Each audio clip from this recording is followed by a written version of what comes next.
Middle east ന്യൂസിലേക്ക് എല്ലാവരും തിരുവോണത്തിനായുള്ള അവസാനവട്ട ഒരുക്കങ്ങളിലാണ്. എല്ലായിടത്തും ഓണാവേശമാണ്. അപ്പോൾ ഓണവിശേഷങ്ങളൊക്കെയും അറിയാം. ആദ്യം നോക്കാം തലക്കെട്ടുകൾ.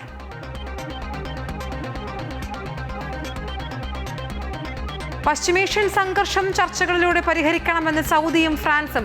സംയുക്ത പ്രസ്താവന. സൗദി കിരീടാവകാശിയുടെ ഫ്രാൻസ് സന്ദർശനത്തിനിടെ ഇറാന്റെ ആണവ പദ്ധതി സമാധാനപരമായ ആവശ്യങ്ങൾക്ക് മാത്രമുള്ളതാണെന്ന് ഉറപ്പാക്കണമെന്നും ആഹ്വാനം.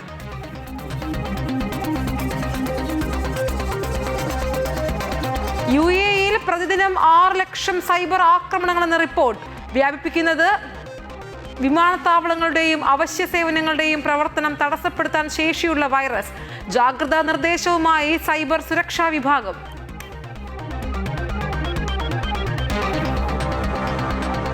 റാസൽ ഖൈമ ദുബായ് യാത്ര എളുപ്പമാക്കാൻ ഇന്ന് മുതൽ കൂടുതൽ ബസ് സർവീസുകൾ നിരത്തിൽ.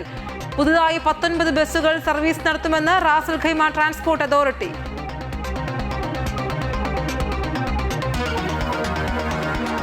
സ്കൂൾ തുറക്കാനിരിക്കെ ദുബായിൽ ഗതാഗത പരിഷ്കരണവുമായി RTA. സുരക്ഷയും യാത്രാ സൗകര്യവും വർദ്ധിപ്പിക്കുക ലക്ഷ്യം. ഗുണം ലഭിക്കുക 10-ലധികം സ്കൂളുകളിലെ 10,000-കണക്കിന് വിദ്യാർത്ഥികൾക്കും രക്ഷിതാക്കൾക്കും സ്കൂൾ ജീവനക്കാർക്കും.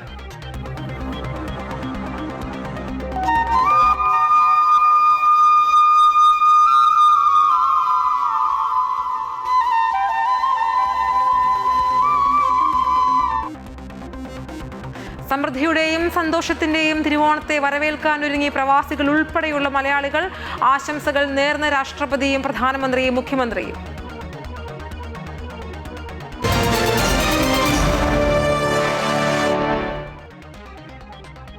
ആദ്യം ഈ ദിവസത്തെ ഏറ്റവും പ്രധാനപ്പെട്ട വാർത്തകൾ നോക്കുകയാണെങ്കിൽ, ഇറാൻ വിഷയം നയതന്ത്ര ചർച്ചകളിലൂടെ മാത്രമേ ശാശ്വതമായി പരിഹരിക്കാൻ സാധിക്കൂ എന്ന് സൗദി കിരീടാവകാശി അമീർ മുഹമ്മദ് ബിൻ സൽമാനും ഫ്രഞ്ച് പ്രസിഡന്റ് ഇമ്മാനുവൽ മാക്രോണും വ്യക്തമാക്കി.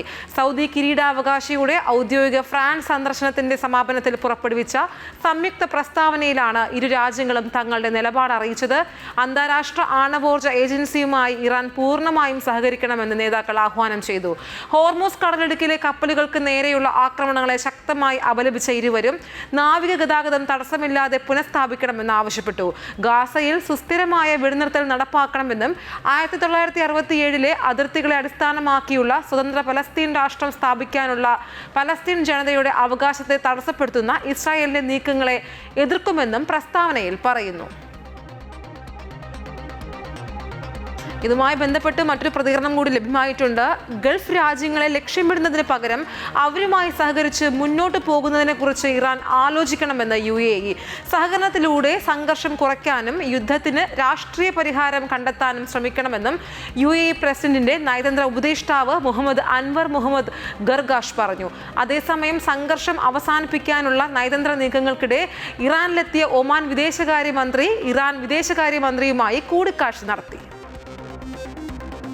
US-ഇറാൻ സംഘർഷം പുതിയ ഘട്ടത്തിലേക്ക് കടന്ന സാഹചര്യത്തിലാണ് UAE പ്രസിഡന്റിന്റെ നയതന്ത്ര ഉപദേഷ്ടാവ് ഡോക്ടർ അൻവർ മുഹമ്മദ് ഗർഗാഷിന്റെ പ്രതികരണം വന്നത്. ഗൾഫ് അറബ് രാജ്യങ്ങളെ ലക്ഷ്യമിടുന്നതിന് പകരം ഇറാൻ അവരുമായി സഹകരിക്കുന്നതിനെക്കുറിച്ച് ആലോചിക്കണം. സംഘർഷത്തിന്റെ പുതിയ ഘട്ടത്തിൽ സാമ്പത്തിക സമ്മർദ്ദം വർദ്ധിച്ചതും ഹോർമൂസ് കടലിടുക്കിൽ ആധിപത്യം സ്ഥാപിക്കാനുള്ള ഇറാൻ ശ്രമങ്ങൾ അവസാനിച്ചതും ധാരണാപത്ര ഘട്ടത്തിൽ നിന്ന് മുന്നോട്ടു പോയതും പ്രധാന മാറ്റങ്ങളാണെന്നും ഗർഗാഷ് ചൂണ്ടിക്കാട്ടി. GCC രാജ്യങ്ങൾക്കെതിരായ ഇറാന്റെ ആക്രമണം ലക്ഷ്യം കൈവരിച്ചില്ല എന്നും ഗർഗാഷ് ആവർത്തിച്ചു. മാത്രമല്ല, ടെഹ്റാന്റെ പ്രതിസന്ധി കൂടുതൽ രൂക്ഷമാവുകയും ഗുരുതരമായ തന്ത്രപരമായ പിഴവായി മാറുകയും ചെയ്തു. ഇതിലൂടെ ഇറാന്റെ ഒറ്റപ്പെടൽ വർദ്ധിച്ചതായും അതിന്റെ നിലപാട് കൂടുതൽ ദുർബലപ്പെട്ടതായും ഗർഗാഷ് ചൂണ്ടിക്കാട്ടി. അതേസമയം ഒമാൻ വിദേശകാര്യമന്ത്രി സയ്യിദ് ബദർ അൽ ബുസൈദി ഇറാനിലെ ടെഹ്റാനിലെത്തി. ഇറാൻ വിദേശകാര്യമന്ത്രി അബ്ബാസ് അറാഗ്ചിയുമായി കൂടിക്കാഴ്ച നടത്തി. ഹോർമൂസ് കടലിടുക്കിലെ സുരക്ഷയും കപ്പൽ ഗതാഗതവും ഉൾപ്പെടെയുള്ള പ്രാദേശിക വിഷയങ്ങളാണ് ചർച്ചയുടെ ഭാഗമായതെന്നാണ് റിപ്പോർട്ടുകൾ. ടെഹ്റാനിൽ ഇറാനിലെ മറ്റ് ഉന്നത ഉദ്യോഗസ്ഥരുമായും ബദർ അൽ ബുസൈദി കൂടിക്കാഴ്ച നടത്തും. അതേസമയം പാക് സൈനിക മേധാവി അസീം മുനീറിന്റെ നേതൃത്വത്തിലും ഇറാനിൽ നയതന്ത്ര ചർച്ചകൾ പുരോഗമിക്കുകയാണ്. Amrita news, Abu Dhabi. UAE-യിൽ നിന്നൊരു ഞെട്ടിപ്പിക്കുന്ന റിപ്പോർട്ടാണ് ഇപ്പോൾ പുറത്തു വരുന്നത്. രാജ്യത്ത് ഡിജിറ്റൽ അടിസ്ഥാന സൗകര്യങ്ങളെ ലക്ഷ്യമിട്ടുള്ള സൈബർ ആക്രമണങ്ങൾ വർദ്ധിക്കുന്നതായി UAE. പ്രതിദിനം ശരാശരി 6 ലക്ഷത്തോളം സൈബർ ആക്രമണങ്ങളാണ് രാജ്യത്ത് നടക്കുന്നത് എന്ന് സൈബർ സുരക്ഷാ വിഭാഗം തലവൻ ഡോക്ടർ മുഹമ്മദ് അൽ കുവൈത്തി പറഞ്ഞു. വിമാനത്താവളങ്ങളുടെയും മറ്റ് അവശ്യ സേവനങ്ങളുടെയും പ്രവർത്തനം തടസ്സപ്പെടുത്താൻ കഴിയുന്ന അപകടകാരികളായ വൈറസുകളെ വ്യാപിപ്പിക്കാനാണ് സൈബർ അക്രമികളുടെ ശ്രമമെന്ന് UAE സൈബർ സുരക്ഷാ വിഭാഗം തലവൻ ഡോക്ടർ മുഹമ്മദ് അൽ കുവൈറ്റി മുന്നറിയിപ്പ് നൽകി. വലിയ പങ്ക് ആക്രമണ ശ്രമങ്ങളും തകർക്കാൻ രാജ്യത്തെ സൈബർ പ്രതിരോധ വിഭാഗത്തിന് സാധിക്കുന്നുണ്ട് എന്ന് അദ്ദേഹം ചൂണ്ടിക്കാട്ടി. മേഖലയിൽ സംഘർഷങ്ങൾ രൂക്ഷമാവുന്ന ഘട്ടങ്ങളിൽ പ്രതിദിന ആക്രമണങ്ങളുടെ എണ്ണം 6 നിന്ന് 8 ലക്ഷം വരെയായി ഉയരാറുണ്ട്. സാമ്പത്തിക തട്ടിപ്പ്, രേഖകൾ ചോർത്തൽ, വ്യാജ സന്ദേശ പ്രചാരണം എന്നീ സൈബർ കുറ്റകൃത്യങ്ങളാണ് പ്രധാനമായും നടക്കുന്നത്. സമൂഹമാധ്യമം, ഗെയിമുകൾ എന്നിവയിലൂടെ തെറ്റായ ആശയങ്ങൾ പ്രചരിപ്പിക്കുന്ന സൈബർ ഭീകരവാദവും വെല്ലുവിളിയാണ്. വൈദ്യുതി, കുടിവെള്ളം, വ്യോമയാനം തുടങ്ങിയ തന്ത്രപ്രധാന മേഖലകളിലെ ഡിജിറ്റൽ ശൃംഖലകൾ തകർക്കാനുള്ള ശ്രമങ്ങളെ സൈബർ യുദ്ധം എന്ന ഗണത്തിലാണ് പെടുത്തുന്നത്. ഗെയിമുകളിലൂടെയും മറ്റും കുട്ടികളിൽ അക്രമവാസനയും തെറ്റായ ആശയങ്ങളും കടത്തിവിടാൻ സാധ്യതയുള്ളതിനാൽ മാതാപിതാക്കൾ ജാഗ്രത പാലിക്കണമെന്നും വെർച്വൽ ലോകവും യാഥാർത്ഥ്യവും തമ്മിലുള്ള വ്യത്യാസം കുട്ടികളെ ബോധ്യപ്പെടുത്തണമെന്നും ഡോക്ടർ മുഹമ്മദ് അൽ കുവൈറ്റി പറഞ്ഞു. Amrita news, Dubai. കുവൈറ്റിൽ പോലീസ് കസ്റ്റഡിയിൽ നിന്ന് രക്ഷപ്പെട്ട പ്രതി പിടിയിലായി. കുവൈറ്റിൽ നിന്ന് അനധികൃതമായി പുറത്തു കടക്കാൻ ഒരാളെ സഹായിച്ച കേസിൽ അറസ്റ്റിലായ ഇയാൾ കസ്റ്റഡിയിൽ നിന്ന് രക്ഷപ്പെടുകയായിരുന്നു. അതിർത്തി വിഭാഗം അന്വേഷണ ഉദ്യോഗസ്ഥരാണ് പ്രതിയെ അറസ്റ്റ് ചെയ്തത്.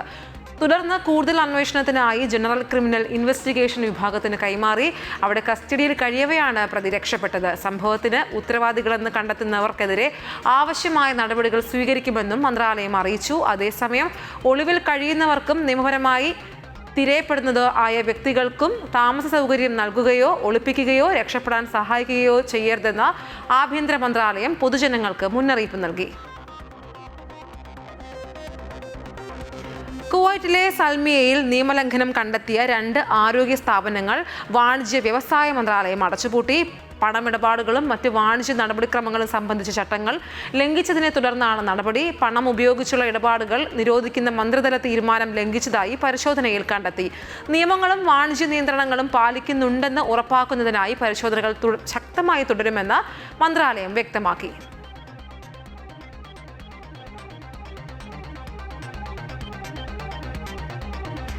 വിദേശ രാജ്യങ്ങളിൽ നിന്ന് കുവൈറ്റിലേക്ക് റിക്രൂട്ട് ചെയ്യുന്ന തൊഴിലാളികളെ അതാത് രാജ്യങ്ങളിൽ വെച്ച് നൈപുണ്യ പരിശോധന നടത്തുന്നതിന് കുവൈറ്റ് മാനവശേഷി പൊതുസമിതി അധികൃതരും സൗദി അറേബ്യയിലെ തകാമുൽ ഹോൾഡിംഗ് കമ്പനിയും തമ്മിൽ ധാരണാപത്രത്തിൽ ഒപ്പുവച്ചു. കുവൈറ്റിലെ തൊഴിൽ വിപണി വികസിപ്പിക്കുന്നതിനും പുതുതായി റിക്രൂട്ട് ചെയ്യപ്പെടുന്ന തൊഴിലാളികളുടെ കാര്യക്ഷമത ഉയർത്തുന്നതിനും ലക്ഷ്യമാക്കിയാണ് ധാരണാപത്രം. തൊഴിലാളികളെ കുവൈറ്റിലേക്ക് എത്തിക്കുന്നതിനു മുൻപ് അവരുടെ തൊഴിൽ നൈപുണ്യം പരിശോധിക്കുകയും അനുയോജ്യരായ തൊഴിലാളികളെ മാത്രം തിരഞ്ഞെടുക്കുകയും ചെയ്യുകയാണ് പദ്ധതിയുടെ പ്രധാന ലക്ഷ്യം. ലോകത്തെ വിവിധ രാജ്യങ്ങളിലായി 200 തൊഴിലാളി നൈപുണ്യ പരിശോധനാ കേന്ദ്രങ്ങൾ നടത്തുന്ന സ്ഥാപനമാണ് തകാമുൽ. ഗൾഫ് രാജ്യങ്ങളിലേക്ക് പോകുന്ന തൊഴിലാളികൾക്കായി ഇതുവരെ 15 ലക്ഷത്തിലധികം നൈപുണ്യ പരിശോധനകൾ നടത്തിയതായി തകാമുൽ CEO അഹമ്മദ് അൽ യമാനി വ്യക്തമാക്കി. കരാർ പ്രകാരം തൊഴിലാളിയുടെ കഴിവ്, ജോലി പരിചയം, സർട്ടിഫിക്കറ്റ് എന്നിവ അതാത് രാജ്യങ്ങളിൽ വെച്ച് പരിശോധിച്ച ശേഷമേ റിക്രൂട്ട്മെന്റ് നടത്തുകയുള്ളൂ.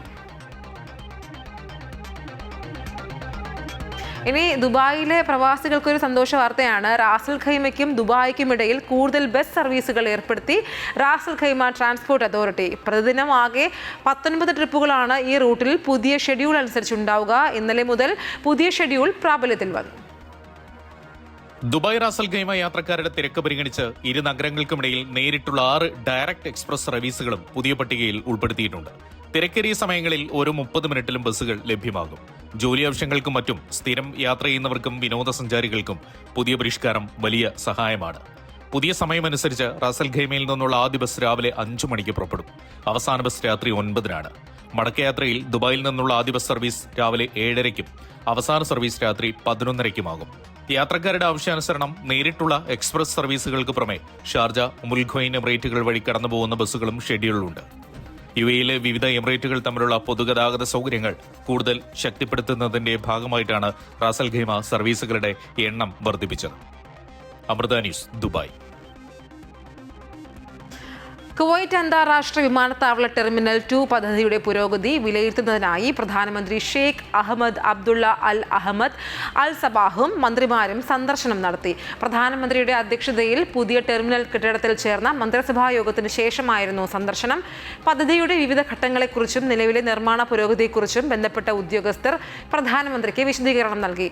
പ്രതിരോധ മന്ത്രി ഷെയ്ഖ് അബ്ദുള്ള അലി അബ്ദുള്ള അൽ സാലിം അൽ തബാഹ്, പൊതുമരാമത്ത് മന്ത്രി ഡോക്ടർ നൂറ അഹമ്മദ് അൽ മുഷാൻ, സിവിൽ ഏവിയേഷൻ ജനറൽ അതോറിറ്റി മേധാവി ഷെയ്ഖ് ഹമൂദ് മുബാറക് അൽ ഹമൂദ് അൽ ജാബർ അൽ സബാഹ് എന്നിവർ പദ്ധതിയുടെ വിശദാംശങ്ങൾ അവതരിപ്പിച്ചു. രാജ്യത്തെ പ്രധാന വികസന പദ്ധതികളിൽ ഒന്നാണെന്ന് പുതിയ ടെർമിനൽ T2 പദ്ധതി എന്ന് സന്ദർശനത്തിന് ശേഷം പ്രധാനമന്ത്രി വ്യക്തമാക്കി.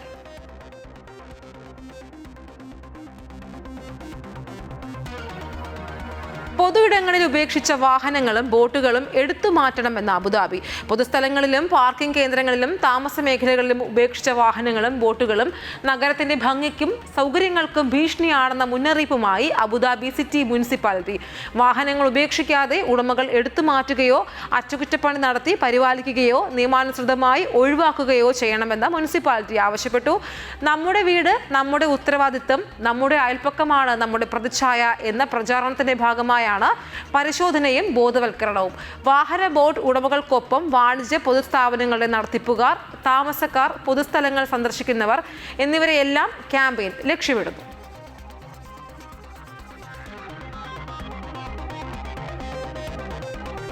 അടുത്തയാഴ്ച രാജ്യത്തെ സ്കൂളുകൾ തുറക്കാനിരിക്കെ വിദ്യാർത്ഥികളുടെ സുരക്ഷ ഉറപ്പാക്കാൻ നടപടികളുമായി Dubai roads and transport authority.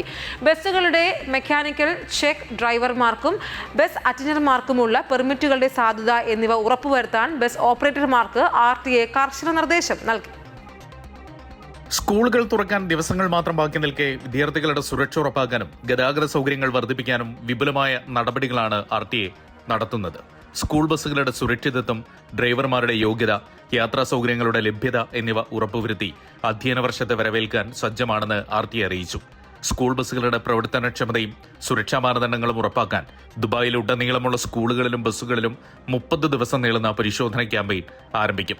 ഡ്രൈവർമാർക്കും ജീവനക്കാർക്കും ആവശ്യമായ യോഗ്യതാ പെർമിറ്റുകൾ ഉണ്ട് എന്ന് തത്സമയ പരിശോധനയിലൂടെയും ബോധവൽക്കരണ പരിപാടികളിലൂടെയും RTA ഉറപ്പുവരുത്തും. സ്കൂൾ ബസ്സുകൾക്ക് പുറമെ രക്ഷിതാക്കൾക്ക് കുട്ടികളെ സുരക്ഷിതരായി സ്കൂളുകളിൽ എത്തിക്കാൻ ഈഹയിൽ ലിമോസിൻ സേവനങ്ങളും RTA ലഭ്യമാക്കുന്നുണ്ട്. Careem school rides, Uber teens, Bolt school എന്നിവ വഴി ഉയർന്ന സുരക്ഷാ റേറ്റിംഗുള്ള ഡ്രൈവർമാരുടെ സേവനം പ്രയോജനപ്പെടുത്താം. കൂടാതെ അൽബർഷ പ്രദേശത്ത് യാങ്കോ ആപ്പ് വഴി സ്കൂൾ റൈഡ് പൂളിംഗ് സൗകര്യവും ഒരുക്കിയിട്ടുണ്ട്. ഇതിലൂടെ ഒന്നിലേറെ വിദ്യാർത്ഥികൾക്ക് യാത്ര പങ്കുവയ്ക്കാനും യാത്രാ ചെലവും റോഡിലെ തിരക്കും കുറയ്ക്കാനും സാധിക്കും. വിദ്യാർത്ഥികൾക്കുള്ള നോൽ കാർഡ് ഉപയോഗിച്ച് മെട്രോ, ട്രാം, പൊതുബസ്സുകൾ എന്നിവയിൽ 50% ഇളവോടെ യാത്ര ചെയ്യാം. Amrita news, Dubai. 30 വർഷത്തോളം സൗദിയിൽ സമസ്തയുടെ സംഘടനാ പ്രവർത്തനങ്ങൾക്ക് നേതൃത്വം നൽകി തില്ലങ്കേരിയെ ചേളരിയിൽ നടന്ന ജമിയത്തുൽ മുഅല്ലിം നേതൃസംഗമത്തിൽ സമസ്ത പ്രസിഡന്റ് സയ്യിദ് ജിഫ്രി മുത്തുക്കോയ തങ്ങൾ ആദരിച്ചു. SIC സൗദി നാഷണൽ കമ്മിറ്റി ഓർഗനൈസറായും മദീന സെൻട്രൽ കമ്മിറ്റി ഓർഗനൈസിംഗ് സെക്രട്ടറിയായും പ്രവർത്തിച്ചിട്ടുണ്ട് അഷ്റഫ്. MT അബ്ദുള്ള മുസ്ലിയാർ, വാക്കോട് മൊയ്തീൻ കുട്ടി ഫൈസി, പുത്തനഴി മൊയ്തീൻ ഫൈസി, സലാം ബാഖവി, വടക്കേക്കാട് തുടങ്ങിയവർ പങ്കെടുത്തു. ഈ വർഷത്തെ ഹജ്ജിനെത്തിയ കോഴിക്കോട് ഫറോക്ക് സ്വദേശിനി റംലത്ത് സുന്ദരംപള്ളി മക്കയിൽ നിര്യാതയായി. ഹജ്ജ് കർമ്മത്തിന് ശേഷം അസുഖം ബാധിച്ച് മക്കയിലെ സ്വകാര്യ ആശുപത്രിയിൽ ചികിത്സയിലായിരുന്നു. മഹർമില്ലാതെയാണ് ഇവർ ഹജ്ജിനെത്തിയിരുന്നത്. ഹജ്ജ് കർമ്മങ്ങൾക്ക് ശേഷം പനിയും ശ്വാസതടസ്സവും കാരണം ഹജ്ജ് മിഷൻ ക്ലിനിക് വഴി സ്വകാര്യ ആശുപത്രിയിൽ പ്രവേശിപ്പിച്ചിരുന്നു.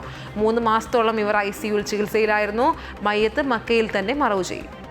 പ്രതിരോധ മേഖലയിലും ആത്മനിർഭരത കൈവരിക്കുന്നതിന് സുപ്രധാന പ്രഖ്യാപനം. മിസൈൽ സാങ്കേതിക വിദ്യകൾ ഇന്ത്യൻ സ്വകാര്യ സ്ഥാപനങ്ങൾക്ക് കൈമാറുന്നതിന് പ്രതിരോധ മന്ത്രാലയം അംഗീകാരം നൽകി. കൃത്യമായ മാനദണ്ഡങ്ങൾ പാലിച്ചാകും നടപടിയെന്നും ആഭ്യന്തര ഉൽപ്പാദനം വർദ്ധിപ്പിക്കുന്നതിന് തീരുമാനം നിർണായകരമാകുമെന്നും പ്രതിരോധ മന്ത്രി രാജ്നാഥ് സിംഗ് പറഞ്ഞു. പ്രതിരോധോൽപാദന മേഖലയിൽ സ്വയം പര്യാപ്തത കൈവരിക്കാനുള്ള നടപടികളുടെ ഭാഗമായാണ് നിർണായക തീരുമാനം. മിസൈലുകളുടെ സാങ്കേതിക വിദ്യകൾ സ്വകാര്യ മേഖലയ്ക്ക് കൈമാറാൻ പ്രതിരോധ മന്ത്രാലയം അംഗീകാരം നൽകി. DRDO വികസിപ്പിച്ചെടുത്ത പരമ്പരാഗത മിസൈൽ സംവിധാനങ്ങളുടെ സാങ്കേതിക വിദ്യ ഇന്ത്യൻ സ്വകാര്യ പൊതുമേഖലാ പ്രതിരോധ വ്യവസായങ്ങൾക്ക് ഉൽപാദനത്തിനായി കൈമാറാനാണ് അനുമതി നൽകിയത്. കൃത്യമായ യോഗ്യതാ പരിശോധന നടത്തി വ്യവസ്ഥകൾ പ്രകാരമാകും തദ്ദേശീയ ഉൽപാദനത്തിന് അനുമതി നൽകുക. പ്രതിരോധ മേഖലയിൽ ആഭ്യന്തര ഉൽപാദനം വർദ്ധിപ്പിക്കാൻ സാങ്കേതിക വിദ്യാ കൈമാറ്റം നിർണായക ചുവടുവെപ്പാകുമെന്നും പ്രതിരോധ മന്ത്രാലയം അറിയിച്ചു. പ്രതിരോധ മേഖലയിൽ കയറ്റുമതി വർദ്ധിപ്പിക്കാനും പുതിയ സംവിധാനങ്ങൾ വികസിപ്പിക്കുന്നതിനും നമ്മുടെ രാജ്യത്തിൻ്റെ വ്യവസായ ശേഷി പരമാവധി പ്രയോജനപ്പെടുത്താനുള്ള തീരുമാനത്തിൻ്റെ ഭാഗമായാണ് സാങ്കേതികവിദ്യ കൈമാറാൻ തീരുമാനിച്ചതെന്ന് പ്രതിരോധ മന്ത്രി രാജ്നാഥ് സിംഗ് അറിയിച്ചു. മൈക്രോ ഇടത്തരം സംരംഭങ്ങൾക്കും മാനദണ്ഡങ്ങൾ പാലിച്ചുകൊണ്ട് പ്രതിരോധ ഉൽപ്പാദനത്തിൻ്റെ ഭാഗമാകാനാകും. അത്യാധുനിക പ്രതിരോധ സംവിധാനങ്ങൾ വികസിപ്പിക്കുന്നതിലും കയറ്റുമതി ചെയ്യുന്നതിലും രാജ്യം പുതിയ നേട്ടങ്ങൾ കൈവരിക്കുകയാണെന്ന് പ്രതിരോധ മന്ത്രാലയം വ്യക്തമാക്കിയിരുന്നു. അമൃത ന്യൂസ്, ന്യൂഡൽഹി. അനധികൃത നുഴഞ്ഞുകയറ്റം ഗുരുതര പ്രശ്നങ്ങൾ സൃഷ്ടിക്കുന്നതായും കർശന നടപടി സ്വീകരിക്കണമെന്നും ആഭ്യന്തരമന്ത്രി അമിത്ഷാ. അനധികൃത കുടിയേറ്റക്കാരെ കണ്ടെത്തി നാടുകടത്താനുള്ള നടപടി സ്വീകരിക്കണമെന്നും അമിത്ഷാ പോലീസ് മേധാവികളോട് നിർദ്ദേശിച്ചു. ലഹരിക്കടത്ത് ശൃംഖല തകർക്കാൻ 1 വർഷം നീളുന്ന രാജ്യവ്യാപക നടപടികൾക്ക് സെപ്റ്റംബറിൽ തുടക്കമാകും. അനധികൃത നുഴഞ്ഞുകയറ്റക്കാർക്കെതിരെ നടപടി കടുപ്പിക്കുകയാണ് കേന്ദ്ര സർക്കാർ. രാജ്യത്തെ ആഭ്യന്തര സുരക്ഷയ്ക്ക് അനധികൃത കുടിയേറ്റം ഭീഷണിയാണെന്നും ഗുരുതര പ്രശ്നങ്ങൾ സൃഷ്ടിക്കുന്നതായും ആഭ്യന്തരമന്ത്രി അമിത്ഷാ വ്യക്തമാക്കി. അനധികൃത കുടിയേറ്റക്കാരെ കണ്ടെത്തി നാടുകടത്തണം. രേഖകൾ പരിശോധിച്ച് വ്യക്തത വരുത്തി നിയമാനുസൃതമാകണം നാടുകടത്തൽ നടപടി. ഇതിനായി സംസ്ഥാന പോലീസും കേന്ദ്ര ഏജൻസികളും തമ്മിൽ കൂടുതൽ ഏകോപനം വേണമെന്നും ഡൽഹിയിൽ നടക്കുന്ന നാഷണൽ സെക്യൂരിറ്റി സ്ട്രാറ്റജി യോഗത്തിൽ അമിത്ഷാ നിർദ്ദേശിച്ചു. കേന്ദ്ര ഏജൻസികളിലെയും പോലീസ് സേനയിൽ നിന്നുമായി 850-ലധികം ഉദ്യോഗസ്ഥർ യോഗത്തിൽ പങ്കെടുക്കുന്നുണ്ട്. കൂടാതെ ലഹരി മാഫിയയ്ക്കെതിരെ 1 വർഷം നീളുന്ന രാജ്യവ്യാപക നടപടികൾക്ക് സെപ്റ്റംബറിൽ തുടക്കമാകും. ഒളിവിൽ കഴിയുന്ന ലഹരിക്കടത്ത് പ്രതികളെ പിടികൂടി നിയമ നടപടി സ്വീകരിക്കും. ഇത്തരം കേസുകളിൽ ഉൾപ്പെടുന്ന വിദേശ പൗരന്മാരെ നാടുകടത്തും. തുറമുഖങ്ങൾ, വിമാനത്താവളങ്ങളും അതിർത്തികളും കേന്ദ്രീകരിച്ച് സംയുക്ത പരിശോധന നടത്തും. നർക്കോട്ടിക്സ് കൺട്രോൾ ബ്യൂറോ തയ്യാറാക്കിയ കർമ്മ പദ്ധതി അനുസരിച്ചാകും നടപടികൾ. അമൃത ന്യൂസ്, ന്യൂഡൽഹി.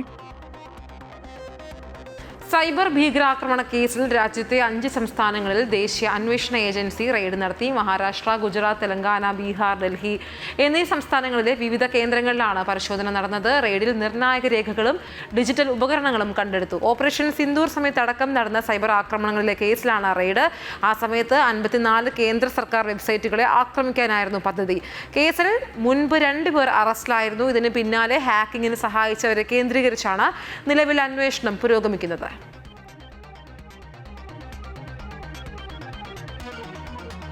5 വർഷത്തെ ഭരണകാലയളവിൽ ആകെയുള്ളത് 1826 ദിവസങ്ങൾ. അതിൽ 100 ദിവസങ്ങൾ UDF സർക്കാർ ഇന്ന് പൂർത്തിയാക്കി. ഇന്ദിരാ ഗ്യാരണ്ടിക്കൊപ്പം സമഗ്ര വികസനം ലക്ഷ്യമിട്ട വി.ഡി. സതീശൻ സർക്കാരിന് 100 ദിനം കൊണ്ട് ചില വിഷയങ്ങൾ നേട്ടവും ചില കോട്ടവും ഉണ്ടായി. സ്ത്രീകൾക്ക് KSRTCയിൽ സൗജന്യ യാത്രയും ഓപ്പറേഷൻ തൂഫാൻ എന്ന മയക്കുമരുന്നിനെതിരെയുമുള്ള നീക്കവും സർക്കാരിന് കയ്യടി നേടിക്കൊടുത്തപ്പോൾ ചില വിമർശനങ്ങളും ഉണ്ടായി. വടശ്ശേരി ദാമോദര മേനോൻ സതീശൻ എന്ന ഞാൻ ഭക്ഷ്യസുരക്ഷയ്ക്കും ലഹരി വിരുദ്ധ പ്രവർത്തനങ്ങൾക്കും ക്ഷേമത്തിനും മുൻതൂക്കം നൽകിയുള്ള വി.ഡി. സതീശൻ സർക്കാരിൻ്റെ ഭരണത്തിന് ഇന്ന് 100ാം ദിനമാണ്. ഓണക്കാലത്ത് വിലക്കയറ്റം പിടിച്ചു നിർത്താനും ക്ഷേമ പെൻഷനുകൾ ജനങ്ങളിലേക്ക് എത്തിക്കാനും തിരുവോണത്തിൻ്റെ തലേന്നാൾ 100ാം ദിനം ആഘോഷിക്കുന്ന UDF സർക്കാരിന് കഴിഞ്ഞു.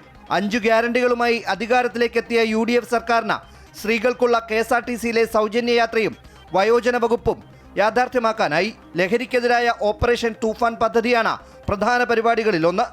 കായിക മേഖലയുടെ സമഗ്ര മാറ്റത്തിന് ഓപ്പറേഷൻ കളരിയും മൂല്യവർദ്ധിത ഉൽപ്പന്നങ്ങൾക്ക് ഊന്നൽ നൽകുന്ന സ്മാർട്ട് പദ്ധതിയും സർക്കാരിൻ്റെ നേട്ടമാണ്.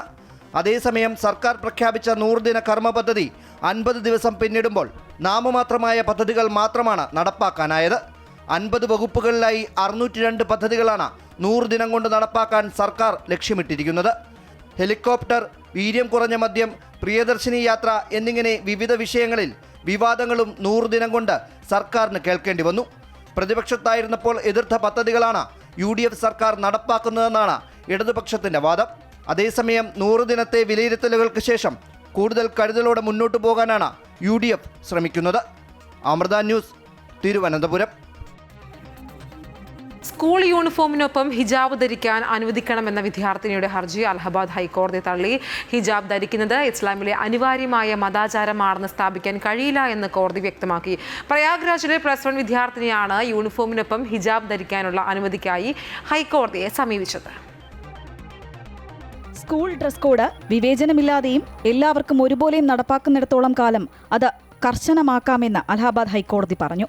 അത് ലംഘിക്കാൻ ഒരു വിദ്യാർത്ഥിക്കും അനുവാദമില്ല. സ്കൂളിൽ ഹിജാബ് ധരിക്കാൻ അനുവദിക്കണമെന്നാവശ്യപ്പെട്ട വിദ്യാർത്ഥിനി നൽകിയ ഹർജി തള്ളിക്കൊണ്ടാണ് ഹൈക്കോടതിയുടെ ഉത്തരവ്. ഹിജാബ് ഒഴിവാക്കാനാകാത്ത മതാചാരമല്ലെന്നും അങ്ങനെയാണെന്ന് തെളിയിക്കുന്ന വസ്തുതകൾ ഹർജിക്കാരി ഹാജരാക്കിയിട്ടില്ല എന്നും കോടതി പറഞ്ഞു. ഹിജാബ് ധരിക്കുന്നത് ഇസ്ലാം ആചാരപ്രകാരം ഒഴിച്ചുകൂടാനാകാത്തതാണെന്നും പ്രയാഗ്രാജിലെ സ്വകാര്യ സ്കൂളിൽ 6ാം ക്ലാസ് മുതൽ താൻ ഹിജാബ് ധരിച്ചു വരുന്നുണ്ടെന്നും എന്നാൽ +1 പ്രവേശനത്തിന്റെ സമയത്താണ് ഡ്രസ് കോഡിന്റെ ലംഘനമെന്ന് പറഞ്ഞ് മാനേജ്മെന്റ് പ്രവേശനം നിഷേധിച്ചതെന്നും ഹർജിയിൽ ചൂണ്ടിക്കാട്ടുന്നു. എന്നാൽ സ്കൂളിലെ വിവിധ ക്ലാസുകളിൽ നിന്നുള്ള ചിത്രങ്ങൾ പരിശോധിച്ചതിൽ നിന്ന് ഹർജിക്കാരിയൊഴികെ ഇസ്ലാം മതവിഭാഗത്തിലെ മറ്റു കുട്ടികൾ ഹിജാബ് ധരിച്ചിട്ടില്ല എന്ന് കോടതി നിരീക്ഷിച്ചു. ഇസ്ലാമിൽ ഹിജാബ് ഒഴിച്ചുകൂടാനാകാത്തതാണെന്ന വാദവും ജഡ്ജിമാരായ ജെ മുനീർ, ഇന്ദ്രജിത് ശുക്ല എന്നിവരടങ്ങിയ ബെഞ്ച് തള്ളി. സ്കൂളിന്റെ ഡ്രസ് കോഡ് നീതിയുക്തവും വിവേചനരഹിതവും തുല്യതയും കാത്തുസൂക്ഷിക്കുന്നതാണെങ്കിൽ അക്കാര്യത്തിൽ സ്വന്തമായി തീരുമാനമെടുക്കാനുള്ള അവകാശം സ്ഥാപനങ്ങൾക്കുണ്ടെന്നും കോടതി കൂട്ടിച്ചേർത്തു. News desk, Amrita news. ഡൽഹിയിൽ ശക്തമായ മഴ തുടരുന്നതിനാൽ ഓറഞ്ച് അലർട്ട് പ്രഖ്യാപിച്ച് കേന്ദ്ര കാലാവസ്ഥാ നിരീക്ഷണ കേന്ദ്രം. ഇടിമിന്നലോട് കൂടിയ മഴ തുടരുമെന്നാണ് മുന്നറിയിപ്പ്. ഫിറോസ്ഫ റോഡ്, നിസാമുദ്ദീൻ തുടങ്ങി വിവിധ സ്ഥലങ്ങളിൽ താഴ്ന്ന പ്രദേശങ്ങളിൽ വെള്ളം കയറി. ഡൽഹി വിമാനത്താവളത്തിൽ 15 വിമാനങ്ങൾ റദ്ദാക്കി. 90-ലധികം വിമാനങ്ങൾ വൈകി സർവീസ് നടത്തുന്നതായും അധികൃതർ അറിയിച്ചു. ഇന്നലെ 26 വിമാന സർവീസുകൾ റദ്ദാക്കിയിരുന്നു. ഗുരുഗ്രാം, ഫരീദാബാദ് മേഖലകളിലും ശക്തമായ മഴ അനുഭവപ്പെട്ടു.